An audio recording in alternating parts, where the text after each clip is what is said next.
شروع کرتا ہوں اللہ کے نام سے جو بڑا مہربان اور نہایت رحم کرنے والا ہے۔ حضرت ابو سعید رضی اللہ تعالیٰ عنہ نے بیان کیا کہ ایک دن رسول اللہ صلی اللہ علیہ وآلہ وسلم نے ہم سے دجال کے متعلق ایک طویل حدیث بیان کی۔ نبی کریم صلی اللہ علیہ وآلہ وسلم کے ارشادات میں یہ بھی تھا کہ آپ صلی اللہ علیہ وآلہ وسلم نے فرمایا، دجال آئے گا اور اس کے لیے ناممکن ہوگا کہ مدینہ کی گھاٹیوں میں داخل ہو، چنانچہ وہ مدینہ منورہ کے قریب کسی شور والی جگہ پر قیام کرے گا۔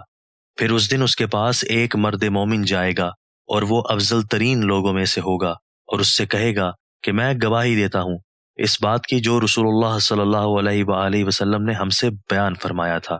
اس پر دجال کہے گا، کیا تم دیکھتے ہو اگر میں اسے قتل کر دوں اور پھر زندہ کر دوں تو کیا تمہیں میرے معاملہ میں شک و شبہ باقی رہے گا؟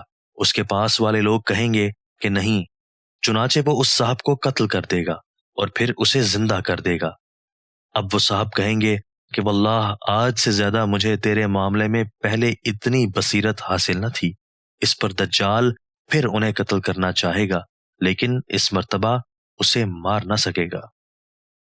حضرت عبداللہ بن عمر رضی اللہ تعالیٰ عنہ نے بیان کیا کہ رسول اللہ صلی اللہ علیہ وآلہ وسلم لوگوں میں کھڑے ہوئے اور اللہ کی تعریف اس کی شان کے مطابق بیان کی، پھر دجال کا ذکر فرمایا کہ میں تمہیں اس سے ڈراتا ہوں اور کوئی نبی ایسا نہیں گزرا جس نے اپنی قوم کو اس سے نہ ڈرایا ہو۔ البتہ تمہیں اس کے بارے میں ایک بات بتاتا ہوں جو کسی نبی نے اپنی قوم کو نہیں بتائی تھی، اور وہ یہ ہے کہ وہ کانا ہوگا اور اللہ تعالیٰ کانا نہیں ہے۔ دوستو، اللہ تعالیٰ ہمیں ان احادیث مبارکہ پر عمل کرنے اور اپنی زندگیوں کو سنوارنے کی توفیق عطا فرمائے۔